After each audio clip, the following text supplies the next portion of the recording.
eh, mungkin hari ini adalah hari pertama kita melaksanakan apel gabungan di pendopo Bupati ini. Tadi dibilang Pak Seda, Pak Bupati kayaknya ke depan cocok juga lagi kita apel gabungan di sini gitu. Nah, kenapa? Karena bagi kita adalah pendopo ini milik bersama, dan mudah-mudahan nanti rekan-rekan para ASN, para pejabat di lingkungan pemerintah Kabupaten Gilues itu bisa lebih dekat dan lebih rasa memiliki terhadap pemerintah daerah ini. Kenapa? Karena pendopo ini adalah cerminan kita dengan bagaimana kita dengan pemerintah daerah kita. Bapak Ibu sekalian, dalam kesempatan ini kita tahu bersama dan saya yakin dan percaya kita update terkait dengan bencana alam yang terjadi di Kabupaten Gilues. Hari ini adalah 14 hari pasca terjadinya banjir bandang di Kabupaten Gilues, dan hari ini adalah hari ke-14. Saya yakin dan percaya bahwa tanpa instruksi barangkali kepada Bapak Ibu semua, kita semua sudah menjadi relawan untuk bencana, untuk duka yang kita hadapi baru-baru ini, ya. Dan luka tersebut sampai hari ini masih belum pulih, masih butuh sentuhan-sentuhan dari kita semua, masih butuh sentuhan dari Bapak Ibu sekalian, ya. Jumlah ASN Gilues lebih kurang 3.500. Kalau saja semua ASN ini bergerak, ya, memberikan perhatian dan bantuan kepada semua korban, saya yakin para korban tidak mungkin akan kelaparan, ya. ASN diciptakan adalah orang-orang yang berpendidikan, yang mempunyai kemampuan lebih dari saudara-saudara kita yang ada di desa, para orang-orang tua kita yang menjadi korban hari ini. Mungkin kalau kita saja ada 3.500 ASN menitipkan 1 kilo beras untuk saudara-saudara kita saja yang terkena dampak.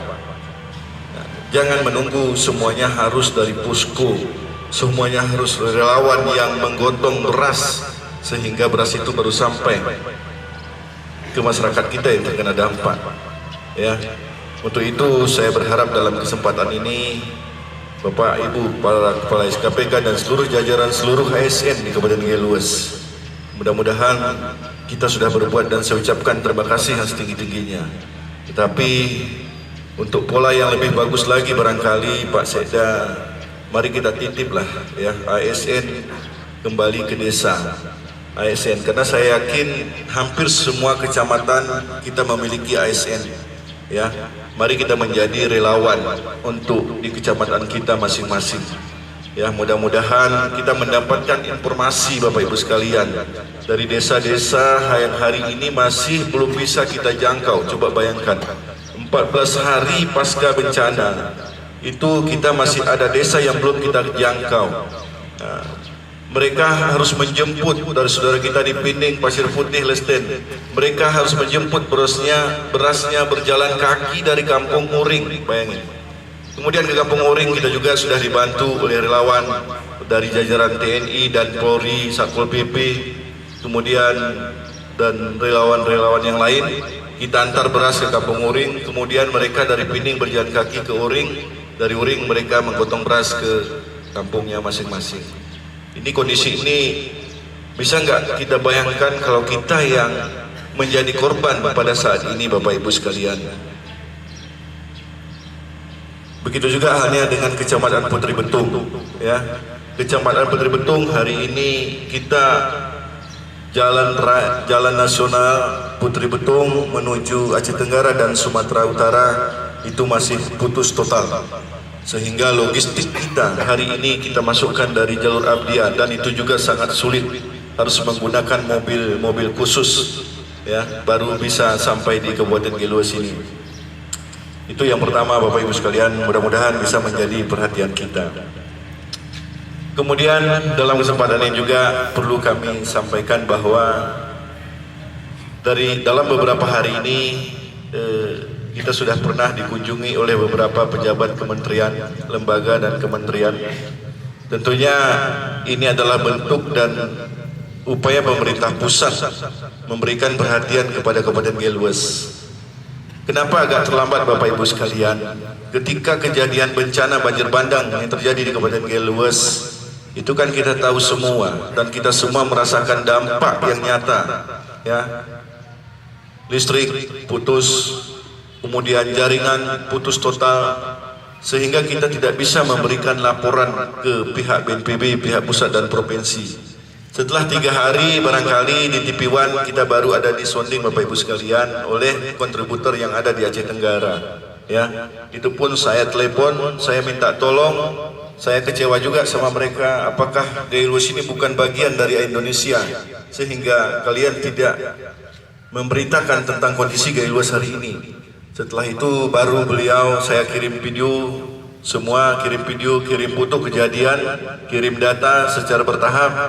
Setelah itulah baru kita muncul di beberapa TV untuk memberitakan kondisi terkini di Kabupaten Gelues ini Bapak Ibu sekalian. Kita tidak menyalahkan siapapun dalam hal ini. Ini adalah musibah bersama dan kita tidak perlu saling menyalahkan dalam hal ini, ya. Yang jelas apa yang bisa kita kerjakan hari ini, mari kita kerjakan bersama-sama Bapak Ibu sekalian.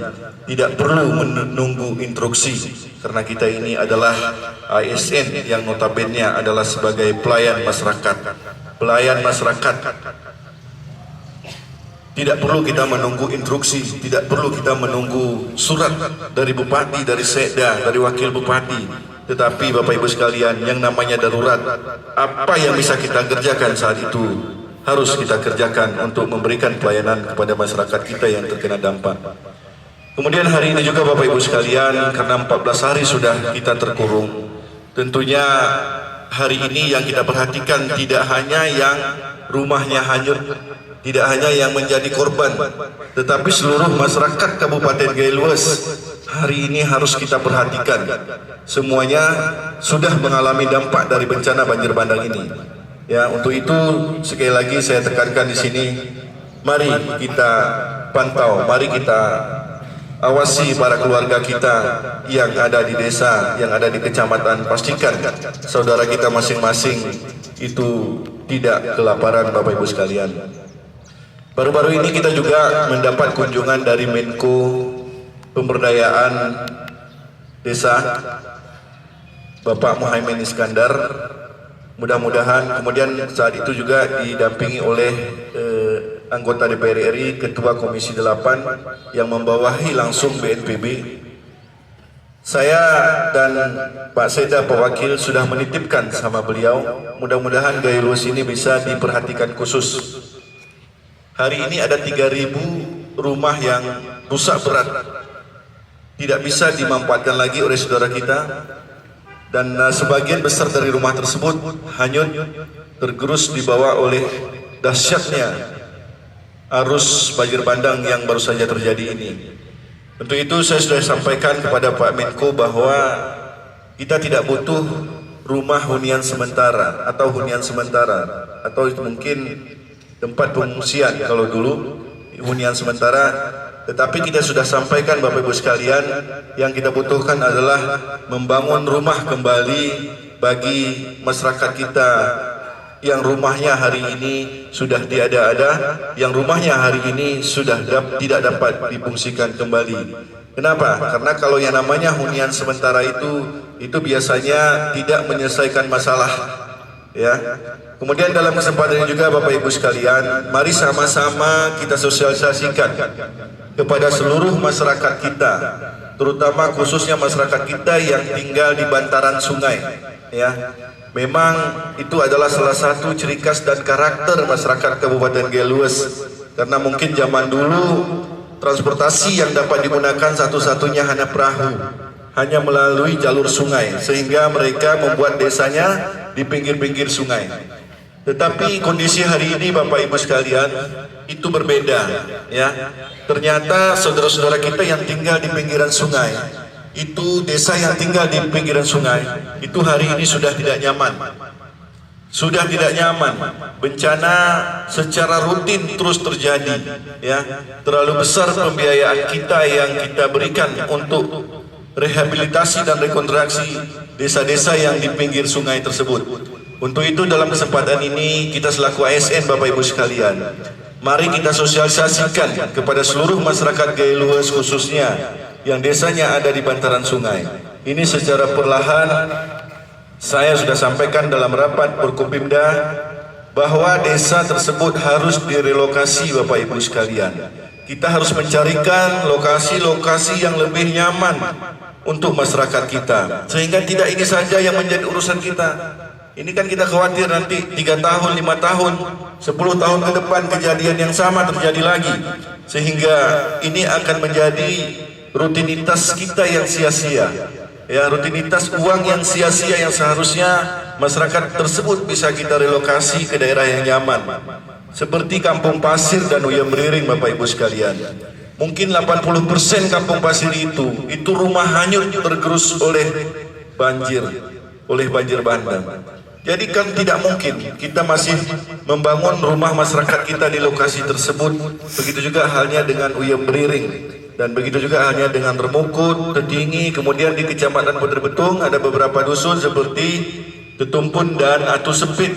Itu hampir habis rumah yang ada di dusun tersebut di bawah arus dahsyatnya banjir bandang yang baru saja terjadi. Bapak Ibu sekalian, makanya dalam kesempatan ini mudah-mudahan sama-sama kita mensosialisasikan kepada masyarakat kita, kepada para camat dan penghulu, dan kami sudah sepakat dengan DPR, kita akan mencarikan lahan desanya, lahan untuk desanya. Mudah-mudahan nanti ke depan untuk pembangunannya tentunya kalau kita berharap kepada dana kabupaten, saya yakin ini kita tidak mampu Bapak Ibu sekalian. Kemudian selanjutnya untuk sarana prasarana yang lain, contohnya Bapak Ibu sekalian, update hari ini per kemarin sore itu sudah 88 jembatan di seluruh Kabupaten Gaya Luas itu sudah tidak dapat difungsikan. Bayangkan Bapak Ibu sekalian, baik itu jembatan rangka baja, kemudian jembatan komposit dan jembatan gantung. 88 jembatan, bagaimana kita mau membangunnya Bapak Ibu sekalian kalau tidak ada intervensi dari pemerintah Aceh dan pemerintah pusat. Inilah maksud kami beberapa waktu lalu memberikan klarifikasi bahwa pemerintah Kabupaten Gaya Luas tidak mampu memberikan penanganan kepada bencana ini, khususnya kepada dampak bencana yang ditimbulkan oleh banjir bandang ini. Ya, kemana mau kita cari duit? 80 jembatan, belum lagi sekitar 60 irigasi yang rusak. Kemudian 3.000, lebih kurang 3.000 rumah yang harus kita bangun. Makanya Bapak Ibu sekalian, saya khawatir kalau ini tidak ada pola khusus dari pemerintah Aceh dan pusat untuk merehabilitasi dan merekonstruksi pasca kerusakan yang disebabkan oleh banjir bandang ini. Saya khawatir ini Gaya Luas mundur Bapak Ibu sekalian. Gaya Luas mundur menjadi 20 tahun ke belakang. Itulah kondisi hari ini. Kenapa? Karena jembatan yang 80 yang sudah kita terima datanya, itulah jembatan yang selama ini digunakan oleh saudara-saudara kita, ya, baik bertani, berkebun, ke sentra-sentra produksi. Hari ini itu hilang semua Bapak Ibu sekalian. Bapak Ibu sekalian, mungkin juga kita perlu mensosialisasikan kepada masyarakat kita terkait bagaimana upaya pemerintah daerah dalam melakukan penanganan darurat. Dan tadi malam kita sudah rapat bahwa untuk darurat, status darurat Kabupaten Gaya Luas ini kembali kita perpanjang ditambah 14 hari lagi ke depan. Saya berharap untuk 14 hari ke depan ini masa darurat bisa berakhir, ya, sehingga kita berangsur akan melaksanakan pemulihan di seluruh wilayah Kabupaten Gaya Luas ini.